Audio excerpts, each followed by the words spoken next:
রোগা হওয়ার জন্য নানা রকম উপায় আছে। রোগা হওয়ার কি সত্যি কোনো ওষুধ আছে বা কোনো শর্টকাট আছে যাতে রোগা হতে পারে? শর্টকাট একদমই নেই। শর্টকাট নেই বলাটা ভুল, সবকিছুরই শর্টকাট আছে। দেখুন, এখন প্রচুর অ্যান্টি ওবেসিটি ড্রাগ মার্কেটে শোনা যায়। আপনাকে যদি ওভারঅল রোগা করতে হয় তাহলে কি করতে হবে? আপনার বডির চর্বি আর মাসেল আপনি কমাবেন।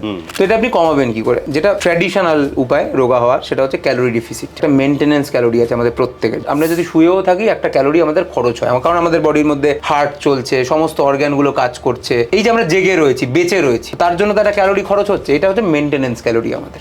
এটা সবার একটা রয়েছে। আপনাকে এই মেনটেনেন্স ক্যালোরিটার কম খেতে হবে। ধরুন আপনার মেনটেনেন্স ক্যালোরি 1500, তার থেকে আপনি ধরুন 100 ক্যালোরি কম খেলেন, তাহলে একটা ক্যালোরি ডেফিসিট হলো। এইবার আপনি দিনে 40-45 মিনিট হাঁটলেন, তাতে আপনার আবার 200-300 ক্যালোরি এক্সট্রা খরচ হলো মেনটেনেন্স ক্যালোরির পরে। তার মানে আপনার দিনে একটা 400-500 ক্যালোরির ডেফিসিট তৈরি হলো। এইটা আপনি 3 মাস ধরে করুন, আপনার ইজিলি 15 কেজি ওজন কমে যাবে, 10-15 কেজি ওজন। মাসে মোটামুটি 3-4 কেজি করে ওজন কমবে, 3 মাস 4 মাসে রোগা হয়ে যাবে। এগুলো তো হতে পারে। এটা ট্র্যাডিশনাল উপায়, এটাই ঠিক উপায়।